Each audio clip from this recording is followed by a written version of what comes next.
एक पति और पत्नी शादी करके बड़े ही आराम से अपने घर परिवार में रहने लगते हैं। धीरे धीरे उनका समय बीतने लगता है और लगभग 1 साल के बाद उनके जीवन में थोड़ी सी खुशियां आती हैं। उनको एक बच्ची होती है, बहुत ही सुंदर बच्ची होती है। दोस्तों, यहाँ पर जो पति होता है वो इस तरह से परेशान होने लगता है, पत्नी भी आपस में इस तरह से झगड़ा करने लगती है। उस लड़की के होने के बाद से ही इन दोनों के बीच में इस तरह से झगड़ा होता है। आए दिन ये झगड़ा करने लगते हैं और एक दिन का वाक़या होता है जब ये लड़की यहाँ से अपने पति से सारे रिश्ते नाते तोड़कर दिल्ली चली जाती है और दिल्ली में एक कमरा किराए पर लेकर वहीं पर रहने लगती है, वहीं पर ड्यूटी करने लगती है, अपनी बच्ची को पालने लगती है। लेकिन अचानक ही उसी कमरे के अंदर एक दिन उसकी डेड बॉडी मिलती है। दोस्तों, जो मकान मालिक होता है तुरंत ही पुलिस को फ़ोन करता है। पुलिस मौके पर आ जाती है और अपनी छानबीन में लग जाती है। जब इस सब का खुलासा होता है तो एक इतना चौंकाने वाला खुलासा होता है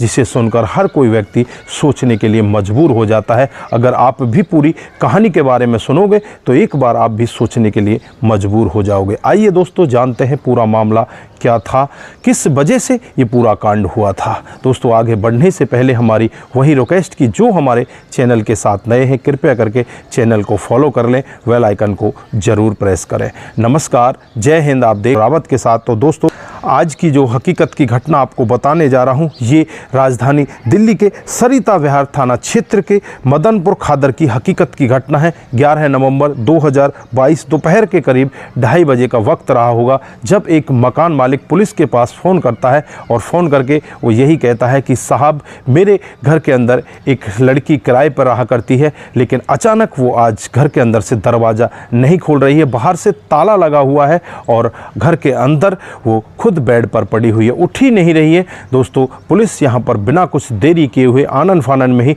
उस जगह का रुख करती है और जब ताले को तोड़कर घर के अंदर प्रवेश किया जाता है तो महिला की वहाँ पर डेड बॉडी मिलती है। आनन फानन में ही उस डेड बॉडी को पोस्टमार्टम के लिए भेज दिया जाता है। पुलिस चारों तरफ से छानबीन में लग जाती है। सबसे पहले जो मकान मालिक होता है उसे ही बुलाया जाता है, उससे पूछा जाता है कि ये महिला कौन है और ये यहाँ पर इस अवस्था में कैसे मिली, तुम्हें कैसे पता चला। तो दोस्तों, जो मकान मालिक होता है वो बताता है कि इस महिला का नाम गुलसाना है, जिसकी उम्र 22 साल है। इसकी 1 साल की लड़की भी है। लड़की का तो यहाँ पता नहीं, मैं इसके बारे में ज़्यादा तो कुछ नहीं जानता। इसका पति यहाँ पर नहीं आया करता था, लेकिन यहाँ पर एक लड़का है जिसका नाम राहुल है, वो ज़्यादातर इसके पास आया करता है। दोस्तों, यहाँ पर पुलिस के पास पोस्टमार्टम की रिपोर्ट भी आ जाती है। पोस्टमार्टम की रिपोर्ट से साफ खुलासा होता है कि इसका गला दबाकर किसी ने इसकी हत्या की है। अज्ञात व्यक्ति के खिलाफ यहाँ पर 302 का मामला दर्ज कर दिया जाता है। पुलिस छानबीन में लग जाती है। इधर गुलसना के नंबर की सीडीआर रिपोर्ट निकाली जाती है तो उसमें एक नंबर आता है, वो नंबर भी राहुल का होता है। जो अड़ोसी पड़ोसी बता रहे थे कि राहुल यहाँ पर आता है। राहुल की उम्र लगभग 30 साल होती है, जो ओखला में एक प्राइवेट कंपनी में जॉब किया करता है और इसी खादर इलाके में इसके घर से 2-3 घर दूर रहा करता है। दोस्तों, यहाँ पर राहुल के पास पुलिस पहुँचती है और जब राहुल को अपनी कस्टडी में लेती है तो राहुल इधर उधर की बातों से पुलिस को घुमाने लगता है, लेकिन ज़्यादा देर वो घुमा नहीं पाता। पुलिस अपने रवैये से, अपनी सख्ती के साथ जब उससे पूछताछ करती है तो वो थोड़ी देर में ही टूटने लगता है और सारा वाक़या सच सच बताने लगता है। वो बताता है कि जो गुलसाना है वो मेरे साथ ही कामकाज किया करती है, मैं उसके साथ कंपनी में काम करता हूँ और उसके इतनी नज़दीकियों में आ जाता हूँ, मैं उसको अपनी जान से भी ज़्यादा प्यार करने लगता हूँ।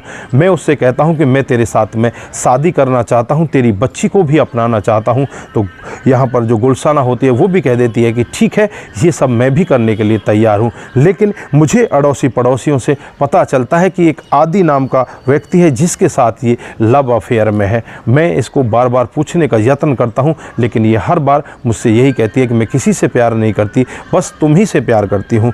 10 नवंबर 2022 की रात का समय होता है जब मैं इसके कमरे पर जाता हूँ और कमरे पर जाने के बाद हमारी इसी तरह से बातचीत हो रही थी। मैं इससे पूछ रहा था कि उस आदि नाम के व्यक्ति को तुमने छोड़ा है या नहीं छोड़ा है। मैं तुमसे हद से ज़्यादा प्यार करता हूँ, तुम्हारे साथ शादी करना चाहता हूँ। अगर तुम मुझे नहीं मिली तो मैं मर जाऊँगा। गुलशाना होती है राहुल से मना कर देती कि मैं तुम्हारे साथ में शादी नहीं करना चाहती हूँ। बार बार राहुल उससे इसी तरह का दबाव बनाता है कि तुम मेरे साथ में शादी कर लो, नहीं तो मैं तुम्हारे बगैर मर जाऊँगा। लेकिन यहाँ पर गुलशाना उसे साफ मना कर देती है और उसके साथ शादी करने से भी इनकार कर देती है। दोस्तों यहाँ पर राहुल को बहुत ही ज़्यादा गुस्सा आता है और गुलशाना की जो शॉल वहाँ पर रखी हुई है उसी शॉल से उसके गले को दबाने लगता है और तब तक दबा कर रखता है जब तक कि उसके प्राण नहीं निकल जाते। उसे तड़पा तड़पा कर वहीं पर मौत के घाट उतार देता है। उसके मुंह पर भी हाथ लगा लेता है जिससे कि आगे इसकी आवाज़ ना जा पाए। दोस्तों यहाँ पर वो ये सब कांड करने के बाद जो उसकी बच्ची होती है उसे अपने साथ लेता है, बाहर से लॉक लगाता है और बच्ची को अपनी साथ लेकर वो वहाँ से फरार हो जाता है। जब पूरा वाक़या पुलिस भी सुन रही होती है तो पुलिस भी एक बार सोचने के लिए मजबूर हो जाती है कि आखिरकार इस राहुल ने ऐसा कदम क्यों उठाया।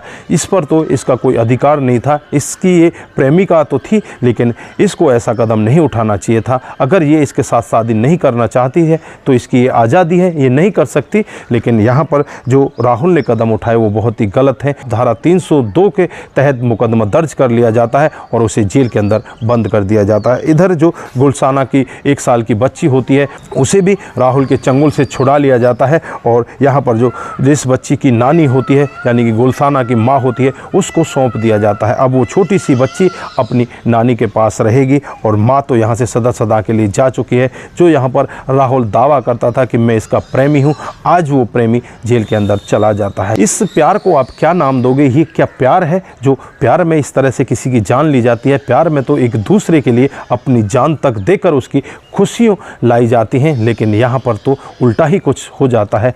यहाँ पर आप लोगों ने देखा एक लड़का जो कहता है कि मैं इससे बहुत ज़्यादा प्यार करता हूँ, अगर वो प्यार करता तो इस तरह से उसकी जान ले सकता था क्या? ये प्यार है या कुछ और है? आप क्या कहना चाहते हैं? आपकी जो भी राय है एक बार कमेंट बॉक्स में ज़रूर दीजिए। फिलहाल के लिए राहुल को पुलिस ने पकड़ लिया है और वो जेल के अंदर बंद है। उसके खिलाफ तमाम धाराएं लगा दी गई हैं और वो जेल के अंदर ही अब प्यार करता रहेगा। तो दोस्तों इस कहानी पर, इस घटना पर आप क्या बोलना चाहते हैं? आपकी जो भी राय है एक बार कमेंट बॉक्स में ज़रूर दीजिएगा। आज के लिए बस इतना ही, फिर मिलते हैं किसी नए मोड के साथ। तब तक के लिए आप अपना ख्याल रखें, परिवार का ख्याल रखें, सतर्क रहें, सावधान रहें और ऐसे क्राइम को अपने आसपास ना होने दें। नमस्कार, जय हिंद,